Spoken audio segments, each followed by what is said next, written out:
Welcome to our official channel market investment ideas. अगर आप हमारे चैनल पर नए हैं तो हमारे चैनल को लाइक शेयर सब्सक्राइब जरूर करें। अगर आप इंट्राडे ट्रेडिंग और ऑप्शन ट्रेडिंग जितना रिस्क नहीं लेना चाहते हैं और स्टॉक मार्केट से साइड इनकम जनरेट करना चाहते हैं तो उसका सबसे बेस्ट वे है स्विंग ट्रेडिंग। तो स्विंग ट्रेडिंग क्या होता है, स्विंग ट्रेडिंग हम कैसे करें, उसमें स्टॉक को कैसे सिलेक्ट करें, प्रॉफिट कैसे करें, इन सभी चीज़ों को हम इस वीडियो में डिटेल में डिस्कस करेंगे। So let's get started. सबसे पहले अगर बात करें कि स्विंग ट्रेडिंग क्या होता है, तो स्विंग ट्रेडिंग में हम बेसिकली किसी भी स्टॉक को लो प्राइस से बाय करके हाई प्राइस पे सेल करते हैं। इसमें बेसिकली जो मार्केट में अप स्विंग्स आते हैं उन अप स्विंग्स का बेनिफिट लेके हम इसमें प्रॉफिट अर्न करते हैं। तो स्विंग ट्रेडिंग करने के क्या बेनिफिट्स हैं? तो सबसे पहला जो बेनिफिट है स्विंग ट्रेडिंग करने का वो है रिस्क।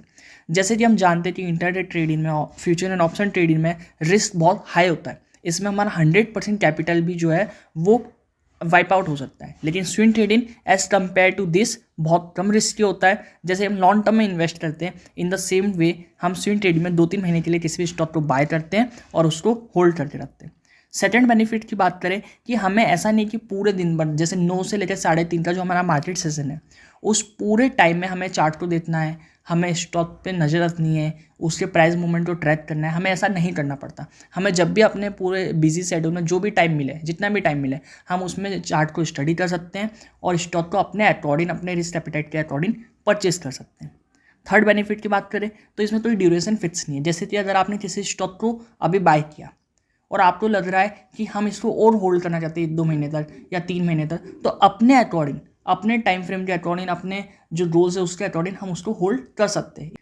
फोर्थ बेनिफिट की बात करें तो इसमें हमें कोई ऐसी स्ट्रेटजीज नहीं सीखनी पड़ती। जैसे कि हम ऑप्शन ट्रेडिंग की बात करें, हम इंट्राडे ट्रेडिंग की बात करें, तो हमें अलग अलग चार्ट पैटर्न समझने पड़ते हैं, अलग अलग चीज़ें देखनी पड़ती है, अलग अलग स्ट्रेटजीज देखनी पड़ती है, मार्केट को देखना पड़ता है, कभी ये देखना पड़ता है। तो ऐसी कोई कॉम्प्लिकेटेड चीज़ें हमें स्विंग ट्रेडिंग में नहीं करनी पड़ती। ये बहुत ईजी चीज़ है जिसमें हम किसी भी स्टॉक के फंडामेंटल और टेक्निकल एनालिसिस करके हम उस स्टॉक को बाय कर लेते हैं और एक अच्छा खासा प्रॉफिट मिलने पर उसको सेल करके प्रॉफिट बुक कर लेते हैं। अब बात करते हैं कि हम स्विंग ट्रेडिंग कैसे करें।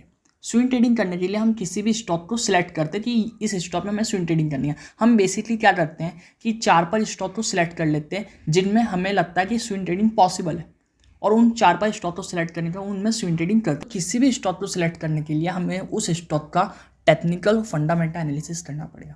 हम उसका फंडामेंटल एनालिसिस भी करते हैं और टेक्निकल एनालिसिस भी करते हैं। फंडामेंटल एनालिसिस इसलिए करते हैं क्योंकि हम स्टॉक को ऐसा नहीं कि 1 दिन में सेल कर दे या 2 दिन में सेल कर दे, हम उस स्टॉक को होल्ड करने वाले for a week, for a month या फिर फॉर अ क्वार्टर। हम उसको होल्ड करने वाले 1 क्वार्टर के लिए भी होल्ड कर सकते हैं, 1 महीने के लिए भी होल्ड कर सकते हैं। तो इसलिए हमें उस स्टॉक का फंडामेंटल एनालिसिस करना बहुत ज़्यादा इंपॉर्टेंट है। हमें देखना पड़ेगा कि फंडामेंटली कंपनी कितनी स्ट्रांग है, उसके बाद ही हम उस स्टॉक को बाय करिए।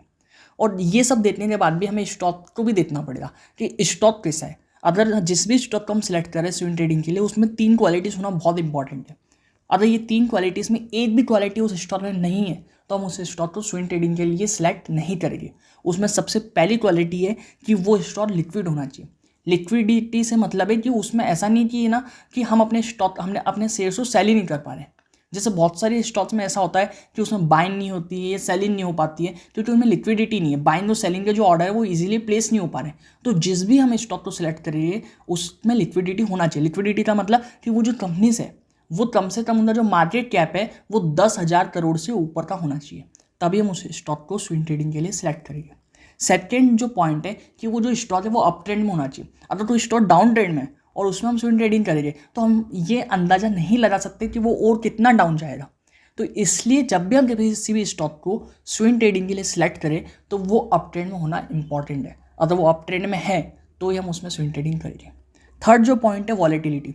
स्विंग ट्रेडिंग में हम जब किसी स्टॉक को सिलेक्ट कर रहे हैं तो बेसिकली हम क्या कर रहे हैं, हम स्विंग ट्रेडिंग में उस स्टॉक को सिलेक्ट क्यों कर रहे हैं, ताकि एक अच्छा प्राइस मूवमेंट आए और हम उसको कैच करके अच्छा प्रॉफिट बुक कर सकें।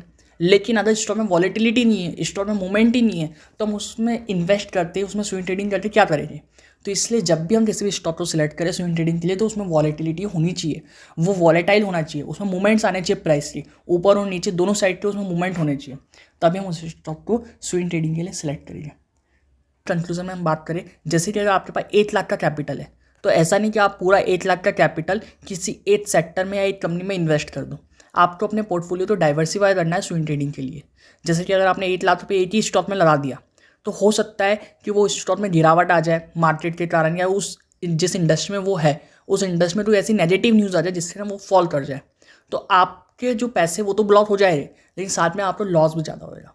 तो इसलिए अपने जो पोर्टफोलियो है, जो अपना स्विंग ट्रेडिंग का जो पोर्टफोलियो आप ट्रेड कर रहे हो, उसमें हमेशा डाइवर्सिफिकेशन रखो।